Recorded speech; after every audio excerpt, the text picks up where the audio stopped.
Dorothy lived on a farm in Kansas with her aunt and uncle and her little dog Toto.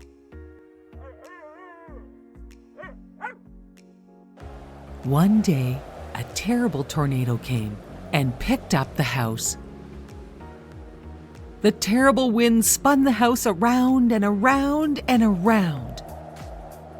Dorothy was hit in the head with a piece of wood and fell to the floor as the house continued to spin around.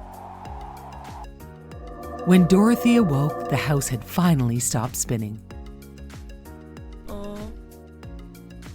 She cautiously opened the door. This doesn't look like Kansas. She noticed a crowd of happy people who cried, "Thank you for saving us from the Wicked Witch of the East." And there, sticking out from under the house, were 2 feet wearing red shoes. Dorothy's house had landed on the Wicked Witch. "Oh dear," said Dorothy. Just then, Glinda, the Good Witch, appeared and offered to help Dorothy get home with the help of the Wizard of Oz. Take the magic red shoes from the Wicked Witch's feet to the Wizard of Oz, and he will help you. Just follow the yellow brick road to Oz, the Emerald City, said Glinda the Good Witch. Just then, the Wicked Witch of the East sister appeared. She was the Wicked Witch of the West. "I want those red shoes," she hissed. Dorothy hurried away with her dog Toto down the yellow brick road to the Emerald City of Oz. She met a scarecrow who needed a brain. "Come with me, and the wizard can help you too," said Dorothy. They all set off down the yellow brick road. Soon they met a Tin Man who needed a heart. He joined them on their way to see the wizard. Later, a lion leapt from the forest. Toto barked loudly, and the lion began to cry. "I am supposed to be the king of the animals, but I have no courage," the lion said. "The wizard can help you," said Dorothy. Oh. And the lion joined all of them on their journey to see the wizard. Soon they saw the Emerald City in the distance. They met the Wizard of Oz, and he asked them to bring the Wicked Witch of the West's broomstick. "We have to do it," they all agreed, or they would not get the help they needed. The Wicked Witch could see through her magic crystal ball that Dorothy and her friends were coming to get her. The witch sent out her magic monkeys, who fought off the lion, the scarecrow, and the Tin Man.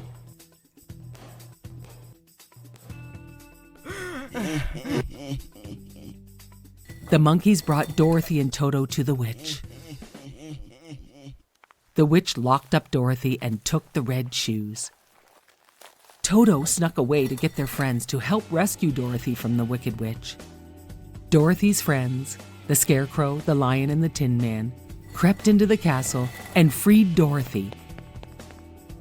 When the witch saw them, she shot sparks at the Scarecrow, who burst into flames. Dorothy grabbed a bucket full of water and threw it on her Scarecrow friend to save him. She also managed to soak the Wicked Witch. When the water hit the witch, she started to melt away. "I'm melting! I'm melting!" And soon, the Wicked Witch was just a giant puddle. Dorothy and her friends grabbed the witch's broomstick and headed back to the Wizard of Oz. When they arrived, the wizard admitted to them that he was just a regular man and he was no wizard. But he did have some things that would help them. He gave the Scarecrow a diploma, the Tin Man a clockwork heart, and the Lion a medal for bravery. Oh. "But how can I get home to Kansas?" asked Dorothy.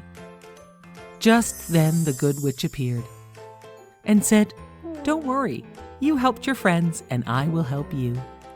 Just click those red shoes together and say, 'There's no place like home,' and you'll see." So Dorothy said goodbye to her friends and picked up Toto and clicked her heels together 3 times, while saying, "There's no place like home." Magically, she was home with her aunt and uncle in Kansas. "What an adventure," thought Dorothy. "There really is no place like home," she said, as she hugged her aunt and uncle and her little dog Toto. The end. Once upon a time, there was a boy named Aladdin who lived far, far away with his poor widowed mother. One night, a stranger knocked on the front door and said, "Good evening. My name is Mustafa, and I am looking for my brother's son, Aladdin. I would like to take Aladdin to work with me to make good money." Aladdin wasn't too keen on the idea, because there was something about Mustafa that he did not like. But his mother thought it was a great idea, and she agreed to let Aladdin go with his uncle.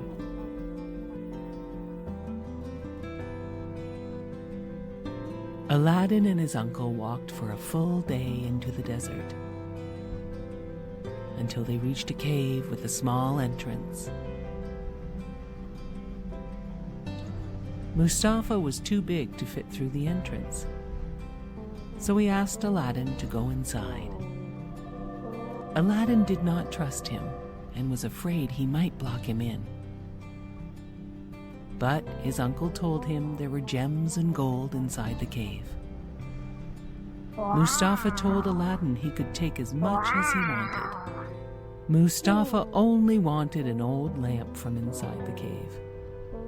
So Aladdin went inside.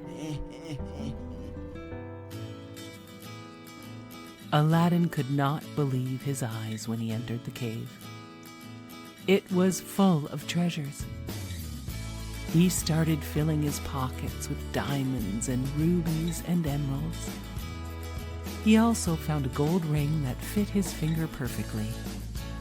Finally, he found the lamp Mustafa had asked for.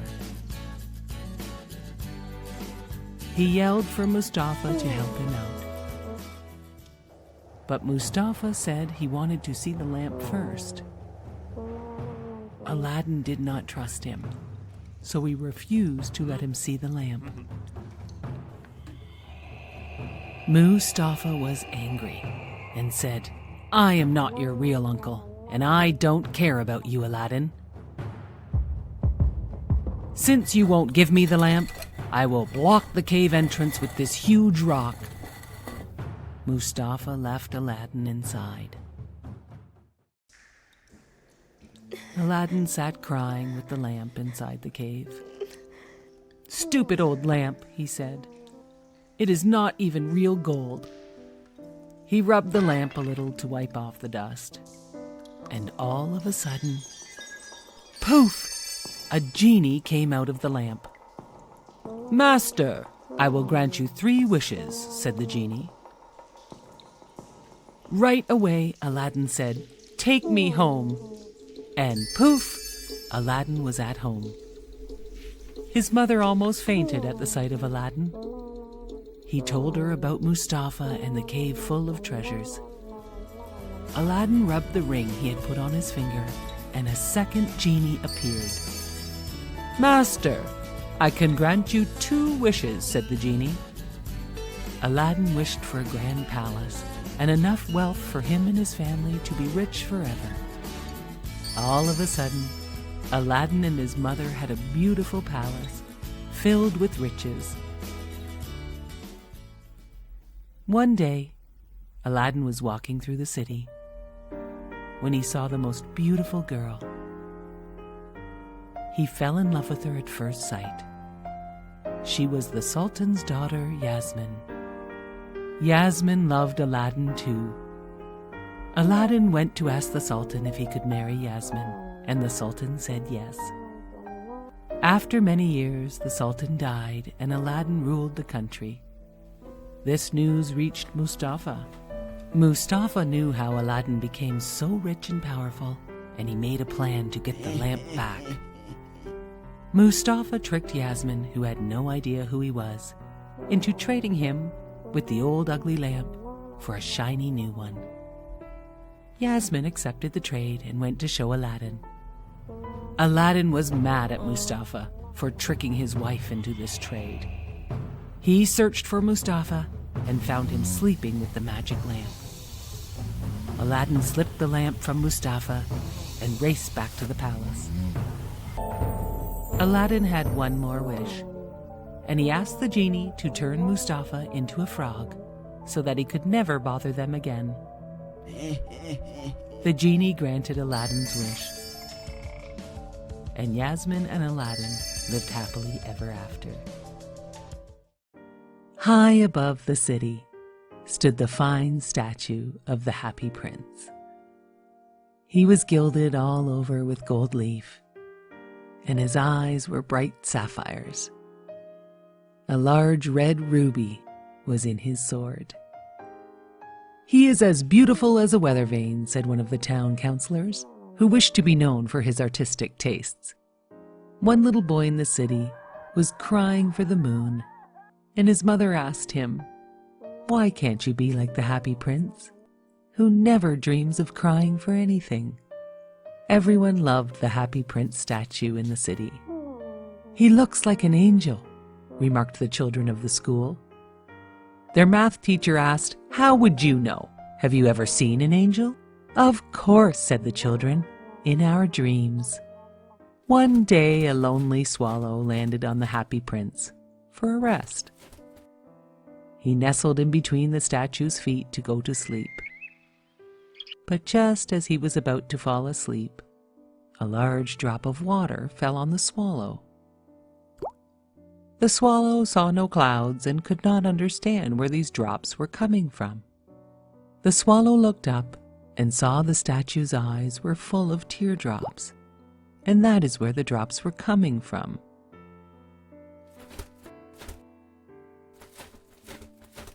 "Who are you?" asked the swallow.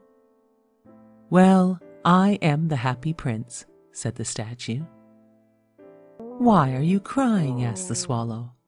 "I was a happy human prince my whole life, and when I died, they put me up here to see all the city's sadness, and so I weep. I can see a very sad seamstress who has a very sick son. She is so very poor. Swallow, swallow, will you bring her the ruby from my sword?" asked the Happy Prince statue. "Oh, but I must be leaving to meet my swallow family," said the swallow. "Oh, swallow, swallow, little swallow, will you not stay with me for just one day and help me?" The swallow agreed to stay and help to be the messenger for the prince. He flew the ruby to the seamstress's house in the night and laid the precious red stone beside her thimble. He cooled her sick child with a flutter of his wings, and the boy began to feel better. The swallow flew back to the prince to tell him all was done. "I will leave tomorrow." "Please, swallow, stay one more night to help me," the Happy Prince asked the swallow. He asked the swallow to take one of his sapphire eyes to help a poor playwright to finish his play. The little swallow snuck into the playwright's room and left the sapphire. The playwright was overwhelmed and could not believe his luck. The swallow returned to tell the Happy Prince how happy the playwright was. The swallow said goodbye, but the prince asked for his help again, to give his other sapphire eye to the little match girl in the square below. "But if I pluck out your eye, you will be blind." "Do not worry, little swallow.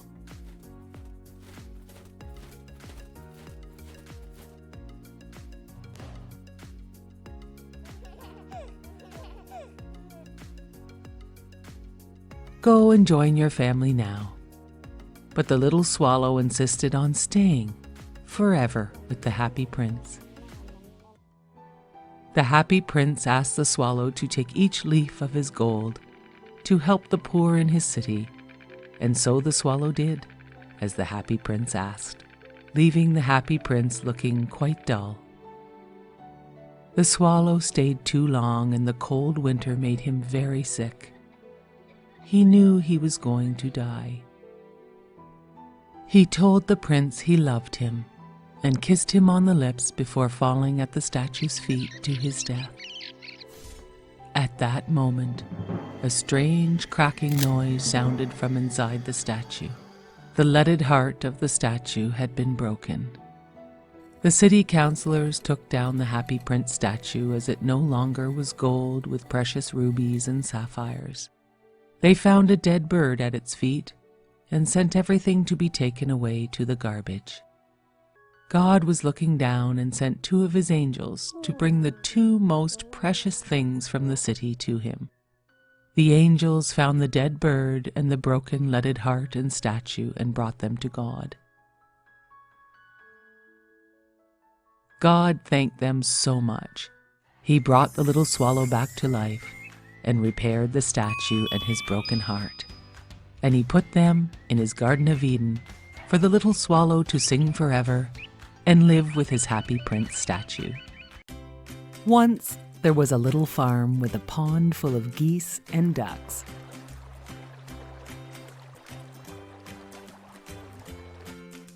On a fine spring morning, a mother duck felt her eggs start to crack beneath her.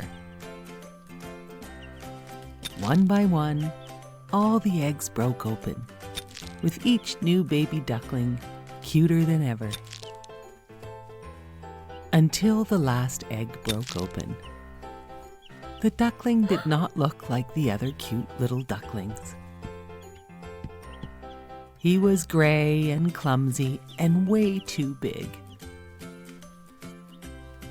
The mother duck thought, "How big and clumsy this duckling is." But she loved him just as much as the other ducklings. The next day, the mother duck took her ducklings to meet the other farm animals. As soon as they entered the farmyard, the other animals started to call the gray duckling names. "Look at the ugly duckling," said a mean old goose. Soon, his own brothers and sisters were calling him names. They called him Ugly Duckling. This went on for days, and the ugly duckling decided to run far away.